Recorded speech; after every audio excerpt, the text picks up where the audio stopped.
Hello friends, स्वागत है आप सभी का एक बार फिर से हमारे इस यूट्यूब चैनल पर। फ्रेंड्स, कैसे हैं आप सभी लोग? उम्मीद करते हैं भाई आप लोग अच्छे होंगे। तो यहाँ पे हम आप सभी के लिए लेकर आ चुके हैं रिलेटिव प्रोनाउन। ठीक है। जैसा कि आपने पिछले दो लेक्चर में देखा कि हमने भाई प्रोनाउन आपको पढ़ा दिया है। पर्सनल प्रोनाउन क्या होता है, इंट्रोगेटिव क्या प्रोनाउन क्या होता है, इसके बारे में हमने पूरी डिटेल से जानकारी दी और आपने उसे देखा और बहुत ज्यादा अच्छे से रिस्पॉन्स किया। तो इसी के साथ हम लेकर आ चुके हैं आप सभी से, हम रिलेटिव प्रोनाउन आप सभी को पढ़ाने वाले हैं। अगर आपको रिलेटिव प्रोनाउन नहीं समझ आता है तो बच्चों यहाँ पे पूरा वीडियो को देखिएगा, आपको आसानी से समझ आ जाएगा। ठीक है। तो चलिए यहाँ पे रिलेटिव प्रोनाउन को पढ़ना स्टार्ट करते हैं। तो देखो बच्चों, इसकी सबसे पहले हम डिफिनीशन देखते हैं। तो इसकी डिफिनीशन क्या होगी?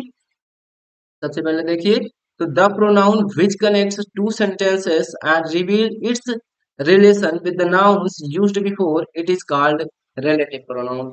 तो क्या कहा जा रहा है, समझिए भाई, कि वह प्रोनाउन जो किसी नाउन से पहले प्रयुक्त होकर ठीक है, किसी भी, देखिएगा क्या कह रहा, क्या कहने का मतलब क्या है, the pronoun which connect two sentences, वह प्रोनाउन जो दो वाक्यों को जोड़ता है। क्या भाई? दो वाक्यों को जोड़ता है और किसी नाउन से पहले प्रयुक्त होकर उस नाउन से क्या दिखाता है, रिलेशन दिखाता है। यही प्रोनाउन आपका क्या कहलाता है, रिलेटिव प्रोनाउन। अभी एग्जांपल से समझेंगे भाई, सभी लोग ध्यान दीजिएगा। तो यहाँ पे देखिए एग्जांपल क्या लिखा गया है, the book which you read is mine. क्या कहा जा रहा है, the book which you read is mine. वह किताब, जो वो किताब जो तुमने पढ़ी वो मेरी है। ठीक है। जो तुमने पढ़ा वो क्या है, वो मेरी है। यहाँ पे देखिए विच क्या है, यहाँ पे आपका रिलेटिव प्रोनाउन है। क्यों है भाई? ध्यान देंगे सभी लोग। ये देखिए बुक आपको दिख रहा है ना भाई, बुक क्या है आपका, ये नाउन होता है, आप सभी को पता होगा। ठीक है। तो देखिए ये जो रिलेटिव प्रोनाउन होते हैं बच्चों, तो द बुक यानी वह किताब, एक आपका क्या हो गया, ये एक सेंटेंस हो गया। ठीक है, ये क्या हो गया, एक सेंटेंस हो गया। देखिए यू रीड इज माइन, जो आपने पढ़ा तुमने पढ़ी मेरी है, ये आपका एक सेंटेंस और हो गया। तो जो प्रोनाउन दो सेंटेंसेस को जोड़ते हैं, एक सेंटेंस ए हो गया, एक सेंटेंस ए हो गया, और विच क्या कर रहा है, इन दोनों सेंटेंसेस को जोड़ रहा है। क्योंकि देखिए वह किताब तुमने पढ़ी वो मेरी है, तो यहाँ पे विच यानी कहने का मतलब जो, तो वह किताब जो तुमने पढ़ी वो मेरी है, यानी विच क्या कर रहा है, दो सेंटेंसेस को जोड़ने का काम कर रहा है। इसीलिए विच क्या है आपका, रिलेटिव प्रोनाउन है। क्या है भाई? रिलेटिव प्रोनाउन है। ठीक है। एक एग्जांपल से और समझिए, देखिए दूसरा एग्जांपल है, the boy who sang the song is my friend. देखिए यह sang the song is my friend sentence one है भाई। ठीक है, सेंटेंस वन है। यहाँ पे देखिए द बॉय वो लड़का, ये सेंटेंस, सॉरी सेंटेंस वन ए है, सेंटेंस टू ए है। तो जो प्रोनाउन दो सेंटेंसेस को जोड़ते हैं, वह लड़का जो गाना गाया वो मेरा दोस्त है, कहने का मतलब है। तो ये जो हु है, ये क्या कर रहा है, दो सेंटेंसेस को जोड़ने का काम कर रहा है और अपने से पहले प्रयुक्त नाउन से क्या रख रहा है, रिलेशन रख रहा है ना भाई, कि वह लड़का जिसने गाना गाया। ठीक है, ये क्या कर रहा है, इससे ये इससे संबंध रख रहा है कि नहीं, ये रिलेशन दिखा पा रहा है किसी भी नाउन से। तो देखिएगा, तो वह प्रोनाउन जो किसी नाउन से पहले प्रयुक्त होकर उससे संबंध दिखाता है और दो वाक्यों को जोड़ता है, वो आपका कौन सा प्रोनाउन होता है, रिलेटिव प्रोनाउन होता है। इतना क्लियर होना चाहिए। देखिए happy is the man that speak the truth, वह आदमी खुश है जो कि सच बोलता है। ठीक है। तो यहाँ पे दैट क्या है आपका, रिलेटिव प्रोनाउन है। वह आदमी कौन कौन जो आदमी सच बोलता है वो क्या है, खुश है। तो यहाँ पे मैन क्या है, वो आदमी। तो यहाँ पे देखिएगा दैट आपका रिलेटिव प्रोनाउन है और किसी भी नाउन से पहले प्रयुक्त हुआ है और नाउन से ही रिलेशन यहाँ आगे हुआ है। ठीक है, आगे वाले वाक्य में वह प्रोनाउन जो दो वाक्यों को जोड़ता है और अपने से पहले प्रयुक्त नाउन से क्या करता है, रिलेशन रखता है, वह प्रोनाउन आपका रिलेटिव प्रोनाउन होता है। ठीक है। चलिए नेक्स्ट एग्जांपल है, students whose parents are poor apply for fee concession. ठीक है। यहाँ पे वो छात्र जिनके माता पिता क्या है, गरीब हैं, उन्होंने क्या किया है, फी कंसेशन के लिए अप्लाई किया है। तो यहाँ पे देखो पेरेंट्स है ना। ठीक है। यहाँ पे स्टूडेंट्स दिख रहा है, ये नाउन है, ये क्या है आपका, रिलेटिव प्रोनाउन है। रिलेटिव, ठीक है, रिलेटिव प्रोनाउन है। क्यों है भाई? अभी ध्यान दीजिएगा। तो ये हुज जो है बच्चों, दो सेंटेंस को जोड़ने का काम कर रहा है और अपने से पहले नाउन से क्या रख रहा है, संबंध तो रख रहा है ना, कि वो छात्र जिनके माता पिता क्या है, गरीब है। तो ये छात्र और माता पिता इसे क्या, जो आगे सेंटेंस लिखा गया है हुज के बाद जो सेंटेंस लिखा गया है इससे संबंधित तो रख रहा है ना स्टूडेंट से। तो ऐसे प्रोनाउन जो दो वाक्यों को जोड़ते हैं और अपने इससे पहले प्रयुक्त नाउन या प्रोनाउन से संबंध रखते हैं वो आपका क्या होता है, रिलेटिव प्रोनाउन। ठीक है भाई, आपको क्लियर हो जाना चाहिए इतना। चलिए आगे बढ़ते हैं। क्या है आगे, देखिए आपके सामने पांच शब्द लिखे गए हैं, हु, whom, whose, which और डेट। ठीक है, ये पांच सेंटेंसेस लिखे गए हैं। यही पांच सेंटेंसेस अगर आपके किसी भी सेंटेंस के बीच में आते हैं, कहाँ पे आते हैं, किसी भी सेंटेंस के बीच में आते हैं और क्या करते हैं, दो वाक्यों को जोड़ने का काम करते हैं और अपने से पहले प्रयुक्त नाउन से रिलेशन रखते हैं, तो ऐसे प्रोनाउन आपके क्या होते हैं, कह लीजिए रिलेटिव प्रोनाउन होते हैं। कौन सा प्रोनाउन, अभी हमने बताया भाई रिलेटिव प्रोनाउन होते हैं, इसको आप नोट कर लीजिएगा। ठीक है, और ये जो प्रोनाउन होते हैं अपने से पहले प्रयुक्त नाउन से क्या रखते हैं हमेशा, एंटीसीडेंट। क्या भाई, एंटीसीडेंट, एंटीसीडेंट रखते हैं। एंटीसीडेंट यानी अभी आपको समझ आएगा, एग्जाम्पल से समझते हैं। देखिए एंटीसीडेंट का मतलब क्या है, देखिए यहाँ पे एक एग्जाम्पल लिया गया है, इसको ध्यान दीजिएगा। जैसे है, Aman loves cricket, who is the captain of the team. कहने का मतलब क्या है, अमन लव्स क्रिकेट, अमन जो है क्रिकेट से प्रेम करता है, ठीक है, उसे बहुत पसंद है cricket. Who is the captain of the team, तो जो कि क्या है भाई, उस टीम का कप्तान है, जो कि टीम का क्या है, कप्तान है। अमन जो है क्या करता है, उसे जो है क्रिकेट पसंद है और वो क्या है, जो आगे क्या है, आगे सेंटेंस में जो उस टीम का कप्तान है ये कहा जा रहा है। तो यहाँ पे देखो, क्या ये सेंटेंस करेक्ट है, बताना है आप लोगों को, क्या ये सेंटेंस करेक्ट है, ये करेक्ट नहीं है। ग्रामेटिकली ये क्या है, रॉन्ग है बच्चों। ठीक है, क्यों रॉन्ग है अभी हम आपको बता रहे हैं, क्योंकि देखिए जो रिलेटिव प्रोनाउन होते हैं वो क्या करते हैं, अपने से पहले प्रयुक्त नाउन से क्या रखते हैं, वो एंटीसीडेंट। तो क्रिकेट यहाँ पे नाउन है, ठीक है, नाउन है ना, क्रिकेट नाउन है बच्चों, आपको पता होगा। ये जो हु है ये तो रिलेटिव प्रोनाउन है, क्या है ये, रिलेटिव प्रोनाउन है। ठीक है, अभी आपको समझ आ जाएगा ये क्या है, रिलेटिव प्रोनाउन। और हमने बोला कि जो रिलेटिव प्रोनाउन होते हैं अपने से पहले प्रयुक्त नाउन से क्या रखते हैं, एंटीसीडेंट यानी संबंध रखते हैं। तो देखो इसका अगर ये सेंटेंस ऐसा है तो इसका अर्थ क्या है आपको समझ आ जाएगा। देखिए क्या है, अमन लव्स क्रिकेट, अमन को क्रिकेट से प्रेम है या फिर कह लीजिए पसंद है उसको, और क्या है, who is the captain of the team, जो कि उस टीम का कप्तान है। तो आपको तो सही लग रहा है, लेकिन देखिएगा इसका एक्चुअल मीनिंग क्या है, अमन लव्स क्रिकेट, अमन को क्रिकेट से प्रेम है और ये क्रिकेट है, क्रिकेट क्या है, टीम का कप्तान है। कहने का मतलब क्या है, जो ये अगर यहाँ पे हु के बगल में क्रिकेट ठीक है, क्रिकेट के बगल इधर जो है हु लगाया जाएगा तो ये क्या हो जाएगा, एंटीसीडेंट रखता है और इसका मतलब अब क्या हो जाएगा कि क्रिकेट ही क्या है, टीम का कप्तान। ठीक है, ये कहने का मतलब था। तो आपका क्रिकेट तो नहीं हो सकता है किसी भी टीम का कप्तान। कप्तान कौन होगा, अमन होगा ना भाई, जिसे क्या है क्रिकेट पसंद है, और अमन ही क्या बनेगा, टीम का कप्तान बन सकता है। क्रिकेट क्या बनेगा टीम का कप्तान, नहीं, ये तो गलत बात है ना। ये आपका ग्रामेटिकली कह लीजिए जो ये सेंटेंस है वो रॉन्ग है। आपका सही जो आंसर होगा क्या होगा भाई, अमन। ठीक है, अमन के बाद लगेगा हु, ठीक है, अमन हु, ठीक है, who is the captain, who is the captain of the team, ठीक है, ऑफ द टीम, क्या भाई, लव्स क्रिकेट। ठीक है, इसका राइट आंसर ये होगा।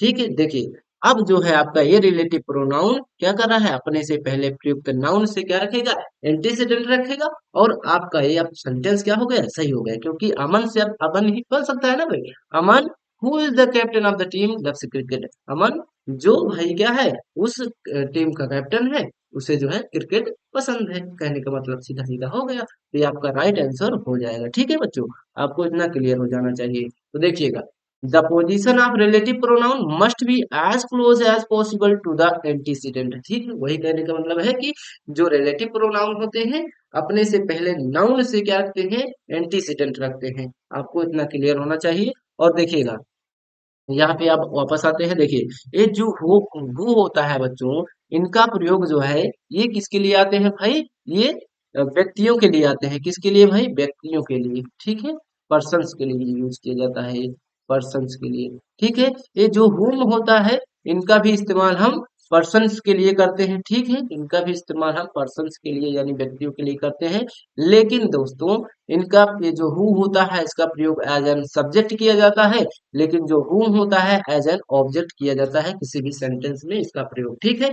हुज का जो है ये भी व्यक्तियों के लिए किया जाता है, ठीक है, लेकिन व्यक्ति और वस्तु दोनों के लिए किया जाता है, लेकिन बच्चों इस ये जो होता है ये पोसेसिव फॉर्म में इसका प्रयोग किया जाता है, ठीक है, पोसेसिव फॉर्म में इसका यूज किया जाता है हुज का। विच का इस्तेमाल वस्तुओं के लिए किया जाता है, वस्तुओं और जानवरों के लिए, ठीक है, ठीक है भाई। और डैट का इस्तेमाल अभी आपको समझ आएगा, ये अ, आदमियों के लिए भी आ जाता है जब दो दो आपके हो जाएंगे एक ही सेंटेंस में नाउन, तब वहां पे जब एक नाउन आपका सजीव होगा एक निर्जीव होगा तब हम वहां पे डैट नामक जो है ये वर्ड का यूज करते हैं रिलेटिव प्रोनाउन में, ठीक है भाई। तो आगे आपको समझ आ जाएगा, देखिएगा यहाँ पे कुछ क्या है आपके एग्जाम्पल है जिनको हम फिल करते हैं, देखिएगा यहाँ पे आपके सामने जो है चार जो है प्रोनाउन दिए गए हैं, ठीक है, इन्हीं चारों प्रोनाउन रिलेटिव प्रोनाउन को इस सभी क्वेश्चंस में भरने हैं, ठीक है, तो चलिए भरते हैं आप लोग। देखिए the old man dot dot lived next door dead of cholera, कहा जा रहा है वो आदमी जो क्या अगले ही डोर पे रहता था वो क्या हो गया, सामने वाले घर में रहता था वो क्या हो गया, उसकी कॉलर से मृत्यु हो गई। तो देखिएगा ये लिव्ड क्या है भाई, वर्ब है, और वर्ब से पहले क्या आता है आपको समझ आ रहा है ना, subject plus verb plus object क्या होता है, किसी भी सेंटेंस का स्ट्रक्चर होता है। तो वर्ब के पहले क्या आता है भाई, आपका सब्जेक्ट आता है, और सब्जेक्ट बनने का काम कौन करता है, आपका कोई नाउन या प्रोनाउन, ठीक है, कोई सब्जेक्ट बनने का काम कोई तो हाँ ठीक है, सब्जेक्ट बनने का काम दो ही पार्ट आप स्पीच कर सकते हैं, या तो नाउन या तो प्रोनाउन, ठीक है। तो वहां पे हु जो था वो क्या होता है, उसका प्रयोग एज एन सब्जेक्ट किया जाता है, और हुम का प्रयोग एज एन किसके, देखिएगा हु का प्रयोग आदमियों के लिए और हुम का भी प्रयोग आदमियों के लिए, तो क्या ये हुम भर सकते हैं यहाँ पे, नहीं भर सकते हो, क्योंकि होम का प्रयोग बच्चों एज एन ऑब्जेक्ट किया जाता है। यहाँ तो लेकिन हमें सब्जेक्ट भरना है, तो यहाँ पे क्या भरा जाएगा, हु भरा जाएगा, ठीक है, हु। और हुज नहीं आएगा क्योंकि यहाँ पे अगर कोई नाउन होता तब यहाँ पे हम क्या लगा सकते थे, कोई हुज लगा सकते थे। यहाँ पे अगर नाउन होता लिव्ड की वजह से कोई नाउन होता, वर्ब की जगह पे कोई नाउन होता तब तो हम हुज का प्रयोग करते, ठीक है। विच का इस्तेमाल वस्तुओं के लिए करते हैं, ठीक है, यहाँ पे कोई वस्तु होती है, यहाँ पे ये जो नाउन है ये क्या है आपका आदमी है यानी पर्सन है, और पर्सन के लिए जो भी प्रोनाउन आएगा या तो हुम आएगा या तो हु आएगा या तो हुम आएगा, ये हुज ये विच नहीं आ सकता है, ठीक है, ये तो वस्तुओं के लिए आता है। तो यहाँ पे आपका जो क्या कह सकते हैं, इन चारों में से कौन आएगा, हु आएगा, तो यहाँ पे आपका राइट आंसर क्या हो जाएगा, the old man who lived next door dead of cholera. आपको समझ आया होगा, ठीक है। यहाँ पे आगे बढ़ते हैं, देखिए दूसरा क्वेश्चन क्या है, the flowers dot dot I pick this morning are still fresh, ठीक है। यहाँ पे आप क्या भरेंगे, कौन सा प्रोनाउन, क्या हु भर सकते हैं, हुम भर सकते हैं, हुज भर सकते हैं, विच भर सकते हैं, क्या भर सकते हैं भाई आपको बताना है। देखिए ये फ्लावर्स है ना, जो देखिए अभी हमने बताया कि जो रिलेटिव प्रोनाउन होते हैं अपने से पहले प्रयुक्त नाउन से क्या रखते हैं, एंटीसीडेंट रखते हैं ना, संबंध रखते हैं। यहाँ पे हु भर सकते हो, ठीक है, क्या हु भर सकते हो, नहीं भर सकते हो, क्योंकि ये जो फ्लावर है ये कोई निर्जीव वस्तु है, या फिर कह लीजिए कोई ऑब्जेक्ट है। तो जब ये कोई वस्तु है तो वस्तुओं के लिए बच्चों हम विच का इस्तेमाल करते हैं, किसका भाई, विच का इस्तेमाल हम करते हैं। तो यहाँ पे आपका क्या आ जाएगा, विच, ठीक है, विच आपका राइट आंसर हो जाएगा। The flowers which I pick this morning are still fresh, वो फूल जो मैंने आज सुबह तोड़ा था वो आज भी क्या है, अभी भी फ्रेश है। चलिए तीसरा क्या है, the man dot dot cycle you have got is a cheat, ठीक है। आपको यहाँ पे क्या भरना है, इन चारों में से कोई एक भरना है। तो देखिए यहाँ पे क्या करते हैं, भरते हैं, देखो मैन है, आदमी है, आदमी कोई पर्सन है, और पर्सन के लिए हमने बताया या तो हु भर सकते हो या तो हुम भर सकते हो, ठीक है। और हुज भी भरा जा सकता है जब इसका यूज पोसेसिव फॉर्म में हो, जब देखिएगा जब डाट डाट के बाद कोई नाउन हो, यहाँ पे देखिए साइकिल क्या है, नाउन है, तो नाउन अगर आपको डाट डाट के बाद दिख जाता है नाउन, ठीक है, तब आप हुज लगा देना बेहिचक, ठीक है, लेकिन यहाँ पे जब मैन होगा तब, ठीक है, तो यहाँ पे हुज आप भर दीजिए, आपका राइट आंसर हो जाएगा। ठीक है, तो यहाँ पे the man whose cycle has you have bought is a chief. ठीक है, चौथा क्वेश्चन क्या है, the man dot dot we met in the dining hall is a famous short story writer. ठीक है, तो यहाँ पे क्या भरा जाएगा, देखिए आदमी यहाँ पर भी है, आदमी ये है, तो या तो हु होम हुज फिश नहीं आएगा, ये वस्तुओं के लिए आता है। ठीक है, तो यहाँ पे देखिए इन तीनों में से कोई एक आ सकता है, तो क्या हु आएगा या हुम आएगा, तो फिर क्या आएगा, तो जब देखो यहाँ पे आपको भी दिख रहा है, दिख, तो जब कोई डॉट डॉट के बाद आपको क्या आ जाए, आपका कोई कह लीजिए नाउन या सॉरी प्रोनाउन आ जाए, तब वहां पे हम whom का इस्तेमाल करेंगे। किसका इस्तेमाल भाई, whom का इस्तेमाल। तो यहाँ पे आप क्या करेंगे, whom लगाएंगे। The man whom we met in the dining hall is a famous short story writer। तो ये आपका राइट आंसर हो जाएगा, क्योंकि देखिए ये सब्जेक्ट तो ऑलरेडी इसका है, तो यहाँ पे बार बार सब्जेक्ट नहीं आएगा, हुज नहीं आएगा, क्योंकि नाउन होता तब आता। ठीक है, विच नहीं आएगा, तो यहाँ पे हुम ही आ सकता है आपका। ठीक है भाई, तो ये आपने देखा कि चार क्वेश्चन थे, हमने चारों का आंसर जो है आप सभी को बता दिया और आपको समझ भी आया होगा। नहीं समझ आया है तो वीडियो को रिवाइंड करिएगा, आपको अच्छे से समझ आ जाएगा। यहाँ पे कुछ क्वेश्चंस हैं, इनको आपको होमवर्क दिया जा रहा है, आप इनको करके कमेंट सेक्शन में बताएंगे। ठीक है, और देखो यहाँ पे ध्यान देना, आपको कुछ चीज और बतानी है। ठीक है, इससे इसी से जुड़े हुए। ठीक है, यहाँ पे ध्यान दीजिएगा, जो भाई चलिए आगे बढ़ते हैं। ठीक है, क्या अब सब कुछ तो बता ही दिया गया भाई। हाँ, एक बार रिवीजन कर लेते हैं, देखिएगा क्या क्या बताया गया। तो देखो बच्चों, जो रिलेटिव प्रोनाउन होते हैं वे आपके क्या होते हैं भाई, ध्यान दीजिएगा, वे प्रोनाउन जो दो वाक्यों को जोड़ते हैं और अपने से पहले प्रयुक्त नाउन से क्या रखते हैं, एंटीसीडेंट रखते हैं या फिर संबंध रखते हैं, वही प्रोनाउन आपके क्या होते हैं, रिलेटिव प्रोनाउन होते हैं।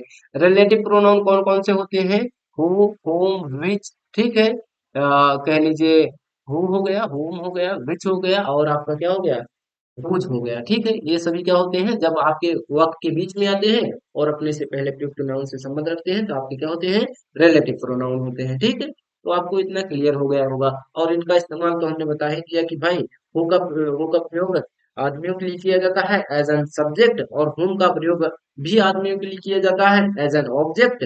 और जो हुज होता है पोसेसिव फॉर्म में होता है, व्यक्तियों के लिए भी करा जा सकता है, वस्तुओं के लिए। ठीक है, विच का इस्तेमाल वस्तुओं के लिए करा जाता है। ठीक है, ये एज एन सब्जेक्ट और ऑब्जेक्ट दोनों तरीके से होता है। चलिए, तो आप सभी से मिलते हैं नेक्स्ट वीडियो में, धन्यवाद। अगर आपको वीडियो पसंद आया है तो हमारे वीडियो को लाइक कर देना। ठीक है।